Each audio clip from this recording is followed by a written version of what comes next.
Dad, I'd like you to go through your experiences, your observations of how life's changed. The things that have changed during my lifetime.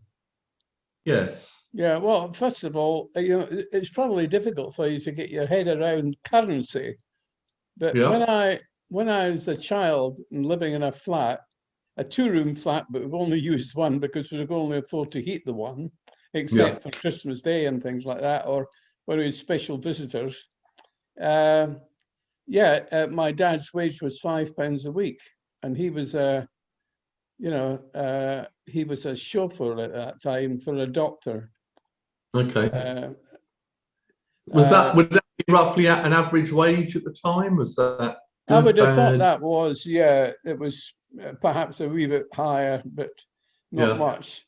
Because and what year was that? You see, the currency then was pounds, 10 shillings, and shilling pieces, half crowns, pennies, half pennies, and farthings. And you don't, farthings were a tiny little thing, but you could get food for a farthing. You could get some tea or something like that, some sugar for a farthing.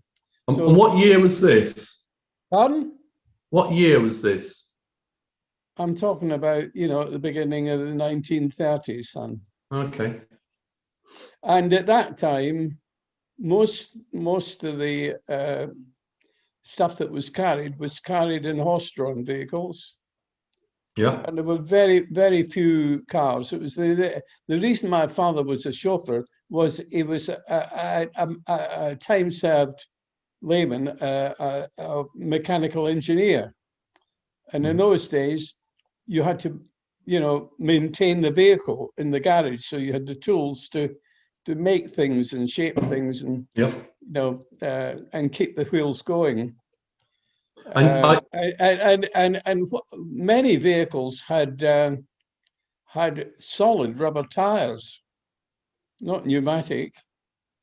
They came in, I think, mid-30s, pneumatic tires, and the roads were cobbled streets. So, you did rumble along quite a lot. I've seen them making the streets. They used to use steam road rollers, these big steamers, and they would dig a hole, put a big massive thing like a chisel down into the hole and fix it on the big steam road roller and drive up the road, and just tear up the road. And then they'd sort of re-rake it and put other stones in, and the road roller would run up and down with doing that. And then there would be a layer of sand, and then these bricks, these not made bricks, but hewn out of stone bricks were laid on that, and again thumped down. So there was many. I mean, all the high streets and main streets were all these. It took years for them before they brought in tar macadam smooth roads, and then the tires. When I was young, when I was 3, I had a mastoid. Did I tell you about it? I had a mastoid, which is a very serious condition. It can kill you. A mastoid of the ear. And it was round about January, and there was a lot of snow on the ground. And the ear, nose and throat hospital was in Glasgow, about 7 miles away. And the doctor and the professor at the ear, nose and throat said that I wouldn't have survived the thing in an ambulance, because they were really very primitive vehicles then. I wouldn't have survived the journey of 7 miles in the snow to this. So my parents got into debt paying for a professor to come down, and he dealt with it. I don't know whether he burst something or whatever, but my life was, I was okay, yeah. What was it like in school when you were a little boy? Of course. Pardon? What was it like when you were in school as a little boy? Because you didn't have laptops and computers and mobile phones. No, it was just blackboards, and it was mostly learning by rote, like learning by, you know, just repeating it time and time again. At school, we went in at 9 and came out at 4. And we had the 11 plus when that was when the decision it was made. It was a very bad decision, of course, but because people were too young to be assessed to whether they go into higher education. But because there was only one higher education of the local authority, you know, higher what they called a higher secondary school, you had to get 75% or plus above to get into higher education, which both Betty and I did. But if you didn't, you went into a dead end. You went into a lower school, which taught tradesmen and things like that. And your education finished at 14, 15. So that was a very bad system, obviously, you know, but it cut a lot of people out. How's food changed over your lifetime? The things you eat? Food. Yeah. Well, I can always remember we lay a hell of a lot of mutton. That's to you as lamb. Yeah. But we ate mutton, which was older sheep, and that was the main meat. Beef was next, and chickens were quite expensive, or hens, you know. But yeah, but the people don't understand. But you know, a housewife in those days, my mother got up at 6 o'clock to get my father breakfast and get him ready for, you know, to go out to work. And she was working at 11 o'clock at night. Because if you went shopping, you were walking something like 3/4 of a mile to the butcher, to the baker, you know, and back again, because there's no refrigeration. So you ate meat. You didn't have, no one had refrigerators. And mainly people had gas. It was gas lights in the street. The gas lights that came along to light the lamps at night and douse them in the morning. So gas or electricity in your house? And we had both.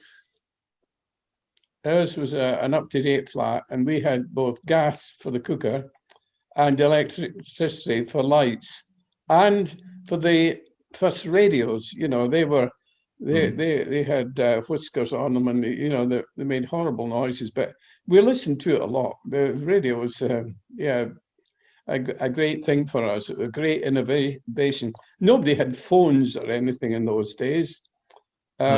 And that we didn't have a bath or a shower.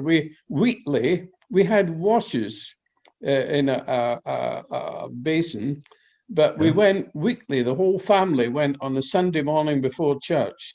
We went to the local bath where we had a shower, and the cold water was cold. It wasn't heated. So you were in and out in about 35 minutes, but you had a weekly clean, like, you know. And the washing was done, each tenant had a day to have the washroom, which had a big tub in it, a huge tub, brick built. And my mother would get up so that was the first job she'd do when she got up at 6 o'clock, go down there when it was her day, and put the water in buckets and so on into this big boiler thing, and then put all the wood in and get the fire going, get it going. And it would be a boiling tub of which they put shreds of Lifebuoy soap into, and you know, the clothes were boiled mainly, you know, with a big paddle in them, and then they were put through a mangle, which is rollers, to get the moisture out, and then hung up. Yeah. You didn't have your own toilet, did you? No, the toilet was shared between the next family and us. It had no heating. It was on the half stairs down from, you know, halfway up to our flat. We were on the first floor. Halfway up, there was this little room with toilet, and you know, it was a newspaper we used, by the way. So it was quite quite cold. And can you remember the first time you saw television? Television. I'm trying to think when it was. I think it must have been. Well, it must have been earlier. This was it when I left to sea. I think it was televisions coming in then. And we couldn't afford one to begin with, but we did rent one, rented one from Rented TV or something like that. So we had a little black and white thing. Yeah, it wasn't color; it was black and white. Yeah. So the first house we had, Mum and I had, was in Patcham in outside Brighton, and that no, we didn't have it. We didn't have it there. Definitely not. No. But did you have a record player or a radio? No. I'll tell you how we got the record player, son. I was a heavy smoker, which I'm afraid affected you and all the children. I didn't know it at the time, of course, but anyway, I was a heavy smoker. And your mum had never smoked, and she was urging me to give it up because there was emerging signs that it was bad for you. They didn't have a cancer, but they knew it wasn't all that good for you. So I had a heavy cold in this, I think it was February one year, with a heavy cold. And I thought that was a good time to I could try to give it up.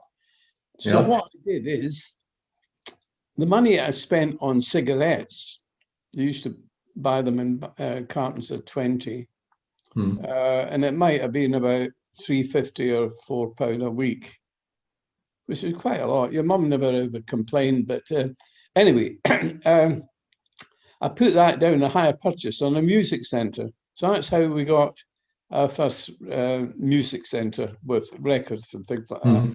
And that was at Downview Road in the 1968, 69, probably. Okay. And can you remember, you didn't have takeaways, obviously, so can you remember when they came in? Supermarkets. Yeah. You're saying Safeway?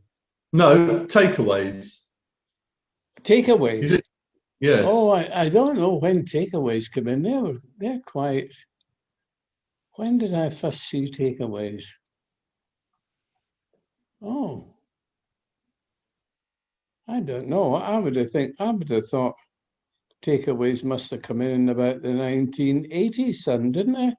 Well, I don't. Well, I remember when it was Guy Fawkes night. We used to go to a Chinese restaurant. Ah, that wasn't a takeaway. That was Queensway. a Chinese restaurant. But they used to do takeaways. We just went and chose to sit in there. Ah, Yes. but we used to go. There were a lot of accidents at fireworks. Well, lots of children getting burnt with them. You know, they become cheap, so everybody had them and they were setting them off. And it was really quite a scandal. You know, a number are getting burnt for life. So we decided, and we put it to you, that every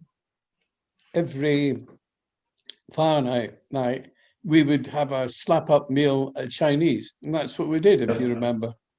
And you didn't mind, did you? No, we loved gorging ourselves at the Queensway Chinese.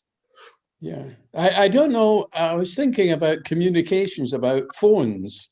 We didn't have phones until, I don't know if it would be 50s and things like that. It would be about late 40s, 50s, when telephones first came in, but they were residential telephones or telephone boxes.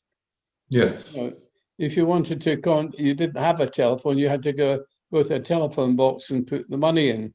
And so that was still going in the 50s, because I remember being in Australia and phoning home, and I had to just stay up at 11 o'clock and then go down about 12:30 to a phone box in Australia to make a phone call home. So So, you know, if it was 50s, it was 60s, I think, that they must have started with 60s or 70s when mobile phones come in, and they were big things to begin with. They were sort of walkie-talkies, close range stuff to begin with, and they were big things, huge things to carry. But yeah, so and that makes a huge difference, you know, to people's lives now. You can contact, see people, everything. You know, it's just amazing what you can get now.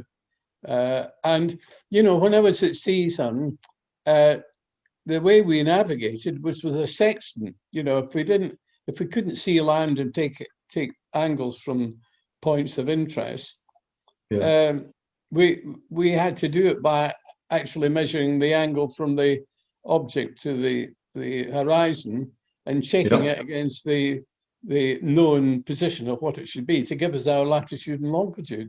So if you didn't have good weather, which could last in the North Atlantic for, you know, a couple of weeks, you were doing it in dead reckoning. That is, you just had to work out theoretically what you thought the drift was due to the wind and the tide. And we carried the other thing is we carried a Sparks, a radio officer, and he had his accommodation and everything, and he had a radio room with, you know, big stuff, and he sent out stuff by Morse code, and they were extremely fast at it. So that's something that disappeared, but because of the losses at sea, it became mandatory to have a machine there as well, which was on 24 hours a day, and we'd pick up these distress calls like SOS and CQ, CQ, CQ, which means all ships, all ships, all ships. And so navigation is much easier now than it was in the old days. And it's obviously not just technology that's changed, society has changed over the course of your lifetime. Oh, yes, it was very ordered. There wouldn't have been women in senior management, would there? Well, Sam, there was a local Bobby, and you know, if people didn't do what was right, Bobby would give you a cuff in the neck. Like he knew everybody around, and people didn't move. This is the big thing about movement of people. You know, a lot of people become incognito and carry out crimes because they move into somebody else's area. Yeah. You know, and their hunting ground isn't where they live. Whereas in the old days, we thought my uncle Bob Wilridge, who'd been to London, was wow. We thought that was fantastic. He'd been to London, you know, foreign country, England. But what do you think's changed for the better over the course of your life? The death rate. No, what do you think has changed for the better over the course of your life? For better? Oh, healthcare, obviously. You know, we didn't have a healthcare system, son. If you didn't have the money, you couldn't afford a doctor. You had to pay a doctor. Yeah, you know, poor people just didn't have the money. So National Health Service is just beyond people's belief that it could happen, that you would be. Mind you, it was meant to be different. It was meant to be a service where they kept checking you to make sure you kept fit and didn't get all these diseases. Whereas they're reactive now. It isn't a case of, oh yeah, we know you, you know, we'll keep an eye on you, you know, when things go, you know, it's because of the demand and the cost of it, and the cost of treatment, and because people didn't realize how many sort of complaints there would be. And if you allow people to live longer, the cost goes up astronomically because they keep having more and more diseases to deal with. And, you know, old people now have 3 or 4 complaints that they're handling, you know, heart, this and that, and the next thing. So it gets very, very expensive, son. So, you know, education of healthy eating and doing things to keep your body healthy is very important, I think. You know, you start with these, and if you keep with these, you stand a better chance, obviously. What do you think's changed for the worse?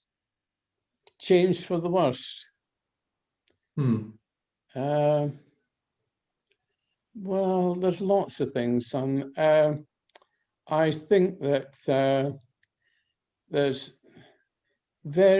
less thought for consideration for the people you live beside. You know, people now are centered on getting their own happiness and, you know, sod everyone else. There's that sort of feeling in society. I'm all right, Jack.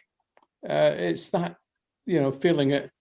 I'm okay, so sod the rest. I think we were a caring community, and we looked after our people because we knew we had to, yeah, because no one else was going to do it.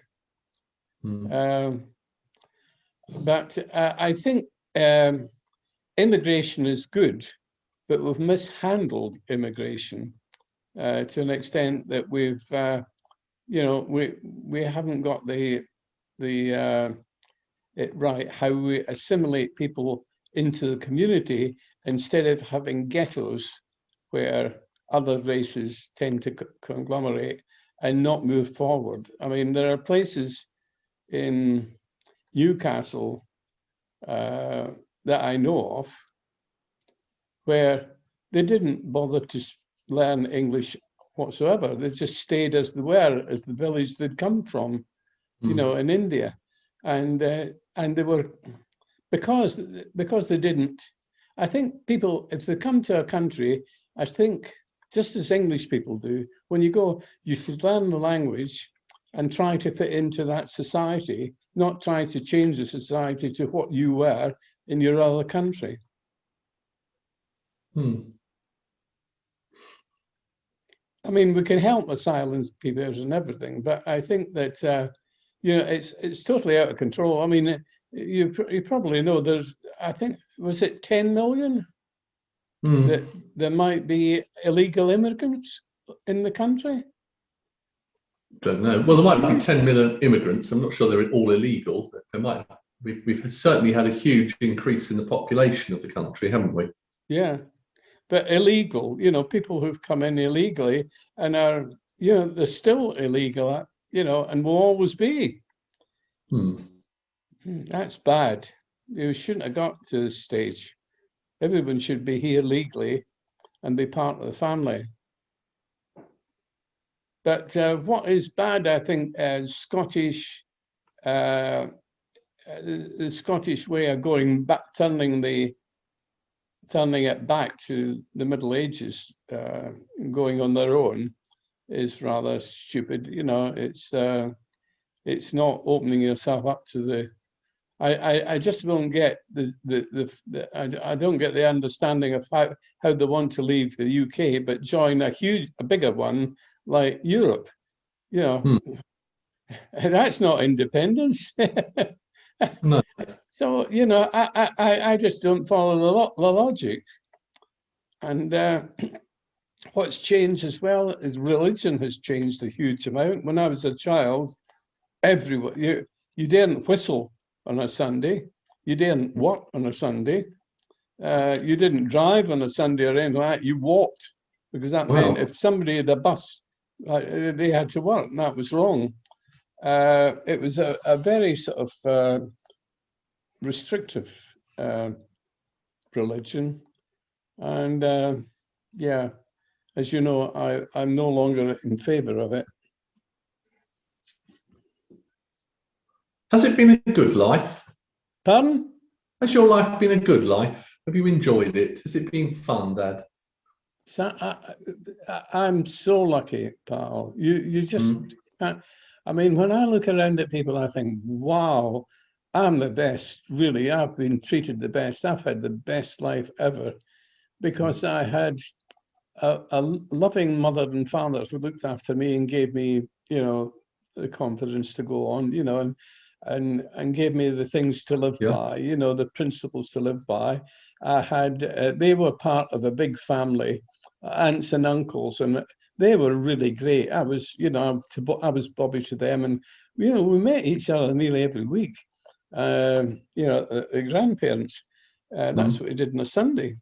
And all my cousins, we were all great friends. We did holidays together and everything like that. But having part of a big family, that gave us greater security. No NHS, we all looked after ourselves, you see, helped each other. If one was in hospital, we took the kids in. Yeah, that happened. And when houses were done, anything needed doing, we'd all descend on it. Really big family. That was really lovely. And then I met your mum. I had a good time at sea. I saw the world and so on. And then I met your mum, and we had a good life. We had 55 years together, son, and that was lovely. And then you all came along, and you just made it perfect. It was.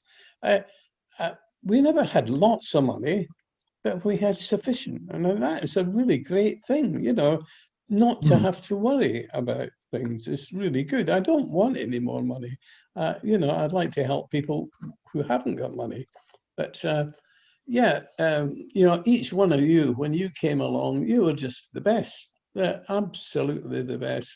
We loved you to bits, and we loved having you all with us. That was our greatest time, was when we were all together. We enjoyed, being together. So I've had a very rich life. Never had to. I can't complain, son. Honestly, I had 33 years with one company, 10 years at sea, and 33 years with Hagel, in a job I was interested in. So, and I've got nothing to complain about health either. My health has been good. What do you put that down to? Your rude health. The fact you're so fit. You don't take any medicine, do you? I take no medicine at all, no drugs at all. Dr. Watnabe at Flansham said I was the only one she knew of elderly patients who wasn't on at least one drug. So she said I had a fantastic body for a man of my age, but that was 6 years ago. But I really feel I've always felt young for my age, but I've always had plenty of things to do, son. I've never found myself thinking, what shall I do? I haven't got anything to do. There's always piles to do. There's always loads to do around you. It's so yeah. If I went tomorrow, son, I couldn't complain. Honestly, I've really had a fantastic life. You've all been wonderful, and I can't say more. Okay. Well, that seems a good point to finish this week. Okay, pal. Nice to see you. Are you going straight away? Pardon? We can have a chat. Straight away? No, we can have a chat. It was a good point to stop, I think, this week. I'll stop recording. I'm going to go down.